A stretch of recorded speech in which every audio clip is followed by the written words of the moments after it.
Hola, buenas tardes. Bueno, como se me presentó, mi nombre es Gustavo Licuó, trabajo en INTA Mendoza, Argentina, y la charla que voy a abordar yo en este caso es una comparación de lo que estaba sucediendo en las Islas Canarias al momento que se estaban estableciendo las colonias en Sudamérica y qué pasaba con el desarrollo de la vitivinicultura. Se sabe que la introducción de la vid se hizo en el segundo viaje de Cristóbal Colón y concretamente llegó a Santo Domingo en las Islas de las Antillas. Esto puede corroborarse, bueno, con los escritos que hay acerca del padre Juan Rodríguez de Fonseca, quien estuvo a cargo de esta expedición, y en el informe de carga, justamente, se ve en que parte de la carga esta formaba parte justamente de retoños de vid, aparte de otros árboles frutales y estacas. La idea de Fonseca era asegurarse abastecer a la nueva colonia y hacerla autosuficiente hasta que la tierra produjese. Eh, Hubo una escala en la isla de Las Gomeras, acá intervienen las Islas Canarias, ya Colón había hecho escala en su primer viaje también en La Gomera, pero ahí en los registros de carga se ve que hubo carga de animales menores, terneros también, y sobre todo semillas de cítricos como naranja, limón, sidra, y también melón y algunas hortalizas. O sea que, como dice en su trabajo Mena García, el paisaje andaluz fue el primero en ser trasplantado al otro lado del océano. Después la vid pasa de las Antillas a Guatemala. Tenemos primero un registro que corrobora de que la vid estuvo en las Antillas, hecho por Fernández de Oviedo en 1526, donde dice que en Santo Domingo él había comido muy buenas uvas que habían sido hechas de sarmientos llevados de España. Y también comenta que Diego Colón, hijo de Cristóbal Colón y el cual él era amigo, tuvo una viña en la misma isla. Respecto a Guatemala, tenemos los escritos de Fray Vicente de Valverde, que fue el primer obispo de Cusco y Sudamérica. Esta carta enviada a Carlos V en 1539 está en el Archivo General de Indias y haciendo referencia a la tierra del Perú, dice, de toda hortaliza hay en gran abundancia y que se estaba esperando plantas, entre ellas vides, que serían traídas de Guatemala. Ya la vid había pasado a Guatemala, no sabemos si de las Antillas o había vuelto a ser introducida desde España, o tal vez de México, que estaba en las cercanías y había sido introducida unos años antes por Cortés.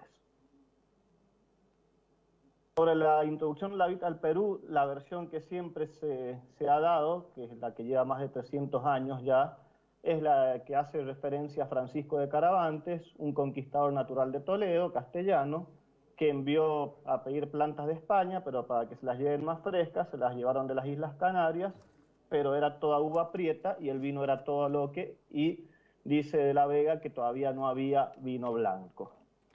Lamentablemente ese es el único registro que se tiene de Francisco de Caravantes, no existe más información sobre su persona, ni tampoco de la fecha y el lugar donde se produjo esa introducción de vid al Perú. Hay algunas incoherencias por ahí en estos dichos, y nos podemos a pensar, porque si era por traerlas más frescas, el viaje, de acuerdo a los documentos de los viajes de Colón, se tardaba entre las Canarias y el puerto de Cádiz aproximadamente 2 semanas, o sea que mucho más frescas no se ganaba el tiempo en 2 semanas, y además en ese momento, como ya vamos a ver, lo que abundaba en las Islas Canarias eran uvas blancas. Eh, Vemos, por otro lado, está la versión del padre jesuita Bernabé Cobos, escrita en 1653, y que lamentablemente recién se publicó en 1800, en 1800 aproximadamente. En él ya especifica un poco más, que dice, donde primero se plantaban parras y se dieron uvas fue en la ciudad de Lima, ya especifica un lugar del Perú, y quien las plantó habría sido un habitante de la ciudad llamado Hernando de Montenegro. También hay más información de Montenegro en el Archivo General de Indias, en una probanza de mérito que él justamente peticionó en 1556 y que entre algunos de los favores que él hizo a la corona, aduce que él fue el primero en introducir las vides a Perú. Estos son los testimonios, algunos de los testigos que él llevó. Dice que fue el primero en que empezó a poner viña en esta ciudad y que esa viña se fue propagando a distintas regiones del Perú e incluso a Chile, porque era una viña de buen vidueño y que llevaba buen fruto, o sea que tenía buenas características de calidad y de cantidad de fruta que daba.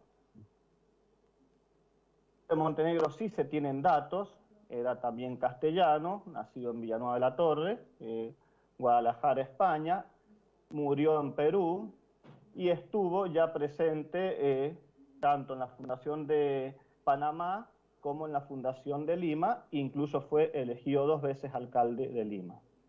Se cree que fue Montenegro quien es al que se estaba haciendo referencia en la carta del padre Valverde, quien había mandado a pedir las plantas desde Guatemala. ¿Qué pasaba en las Canarias en ese tiempo?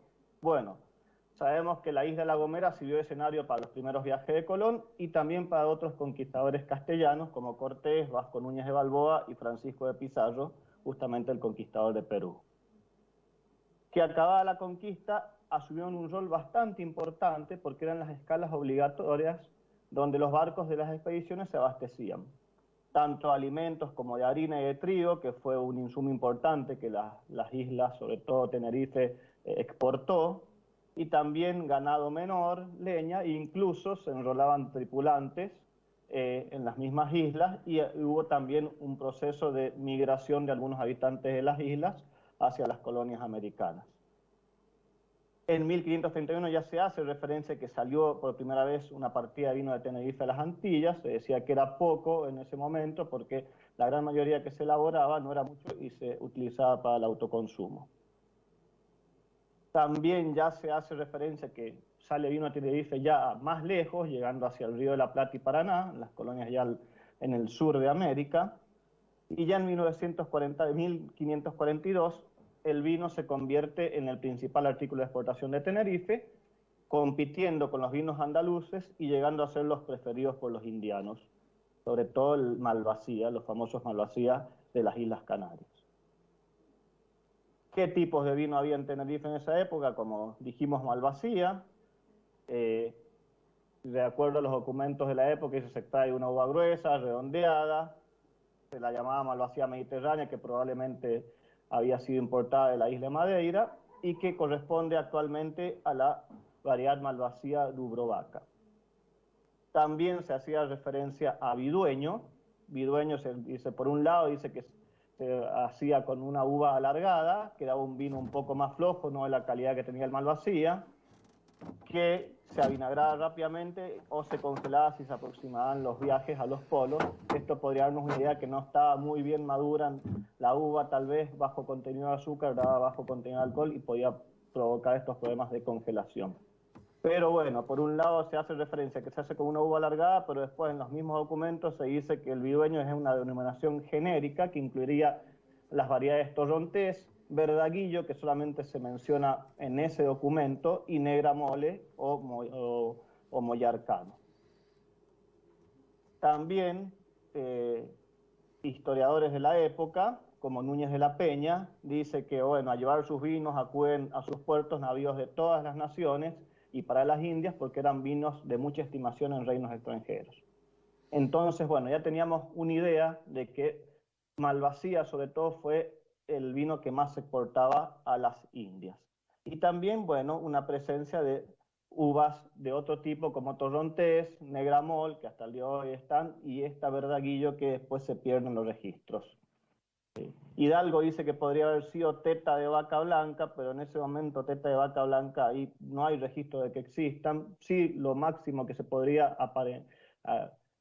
parecerse a teta de vaca blanca sería huevo de gallo, que sí estaba presente en Tenerife, pero bueno, son suposiciones, nada más. Si vemos y comparamos las variedades de ese siglo a que había en España, en Canarias y que llegaban a Sudamérica, vamos a ver que solamente 4 de las variedades españolas son las que llegaron a Sudamérica. Moscatel de grano menudo y moscatel de Alejandría, que en América se llamó moscatel a la de grano menudo, y al moscatel de Alejandría se le llamaba uva de Italia en algunos lugares, y después moscatel. No se sabe por qué se la llamaba uva de Italia, pero así figuran los primeros registros coloniales. Albillo o palomino, acá se le llamó albillo en Perú y palomino en Argentina, más al sur, en las colonias del sur, y mollar, que era mollarcano. Vemos que la mayoría respetaron los nombres de origen de España, menos palomina o Eben Prieto, que es listán prieto, que acá se llamó uva negra o uva prieta. Si hacemos una comparación, en esa época predominaban las uvas blancas, pero acá la uva negra o prieta fue la que logró una hegemonía bastante importante, llegando a ocupar 85 al 90% de la superficie. Ya veremos por qué acá se invirtió la situación y las uvas blancas pasaron a un segundo lugar. Algo tiene que ver, porque si ustedes ven acá estos asteriscos, la mayoría de las uvas blancas que en ese momento se cultivaban eran propensas a las podredumbres y acá al parecer no se adaptaron muy bien, mientras que listán prieto era una variedad mucho más resistente a este tipo de enfermedad.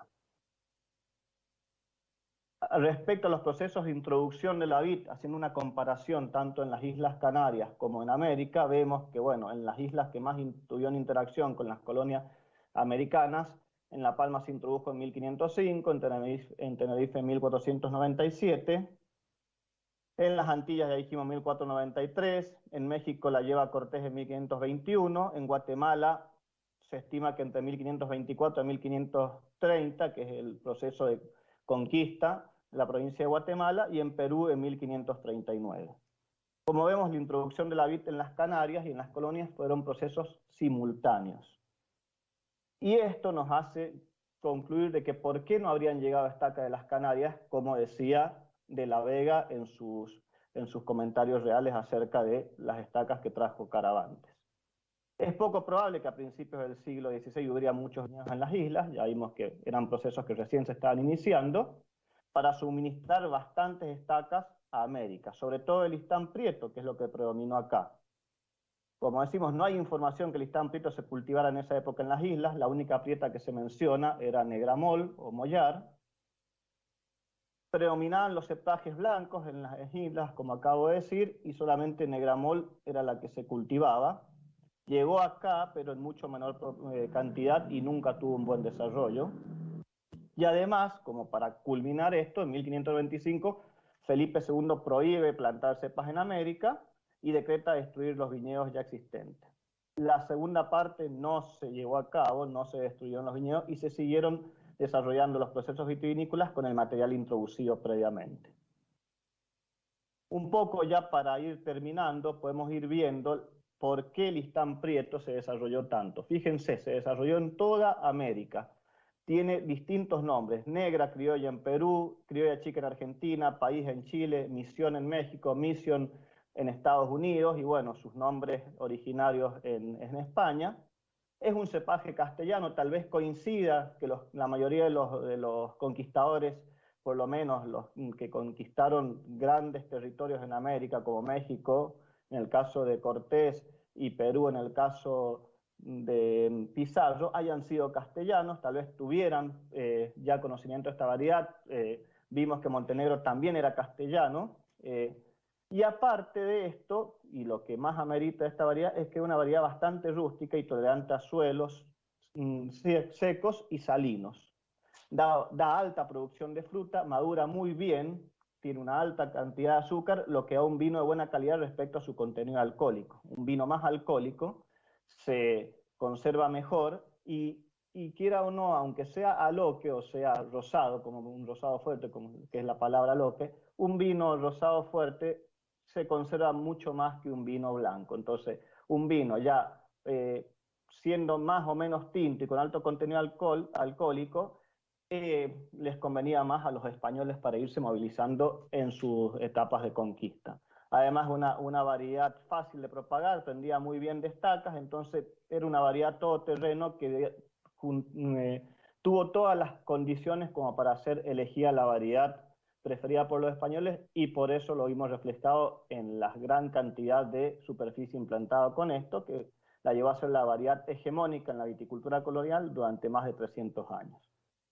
Un poco haciendo referencia a Moscatel de Alejandría, que también se trajo, estaba presente ya en Andalucía y se trajo los jesuitas, tanto el moscatel de Alejandría como el moscatel de grano menudo fueron los que lo introdujeron a las colonias americanas. Ellos eran muy amantes del vino hecho de estas variedades y lo introdujeron ya posteriormente a los conquistadores españoles, pero en mucho menor cantidad y su desarrollo fue menor. Sobre todo moscatel de grano menudo, que también solía tener tendencia a podredumbre.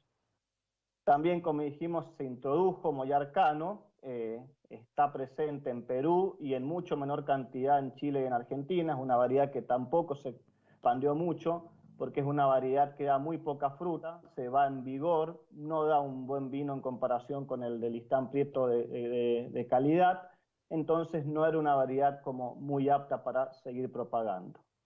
Y como les dije, Palomino entró acá a Perú como albillo, posiblemente como una contracción de su sinónimo albillo de Lucena. En Argentina se la llamó Palomino, también es un antiguo cepaje español, originario de la zona de Andalucía, y también se introdujo en menor cantidad. Todas estas variedades fueron teniendo procesos de hibridación natural y se sembraron semillas intencionalmente o también empezaron a crecer plantas de estas semillas cuando el orujo de los vinos elaborados se utilizaba como fertilizante en el suelo.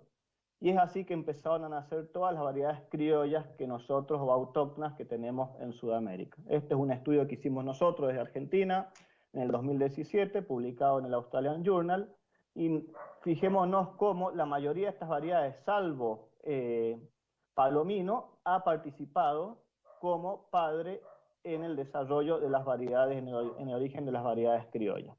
Pero el cruzamiento más natural, más popular y el que más se ha llevado a cabo, y son los padres de la mayoría de las criollas, es justamente Listán Prieto, que fue la variedad hegemónica, y Moscatel de Alejandría, que era la variedad que venía detrás en importancia, pero mucho detrás, mucho detrás. Dijimos que Listán Prieto ocupaba entre un 85 y un 95% de las superficies de las colonias, mientras que Moscatel de Alejandría rondaba alrededor de entre el 3 y 4%, siendo el resto moscatel de grano menudo, mollar cano y palomino fino o albillo. Pero fíjense la importancia que cobró Listán Prieto en el desarrollo de nuestras variedades autóctonas sudamericanas. Un poco para concluir con esta charla, diremos que durante y luego de la conquista, las islas asumieron un importante rol, siendo escalas obligadas, donde los barcos de las expediciones se abastecían de alimentos, ganados menores y leña. Tuvieron un papel muy importante en la cultura del consumo del vino en las colonias americanas, y sus vinos compitieron bastante con los andaluces, y llegando a ser los preferidos por las colonias indianas, sobre todo el vino de Malvasía. Es poco probable que hayan participado en el proceso de la introducción de la vid a América, porque sabemos que la vid, como vimos, se introdujo simultáneamente tanto en las islas como en América. Listán Prieto no fue enviado desde las islas a Perú, como lo decía de la Vega, porque en ese momento no había registros de su cultivo en las islas. Entonces nos vamos a inclinar más por la versión del padre Bernabé Cobo. Finalmente, contribuyeron a la provisión de vinos durante los primeros 2/3 del siglo XVI a las colonias sudamericanas, hasta que éstas ya lograron autoabastecerse. Bueno, esto es lo que tenía pensado mostrarles. Espero que se haya entendido este paralelismo que hicimos entre las Islas Canarias y las colonias sudamericanas y la vitivinicultura. Muchas gracias.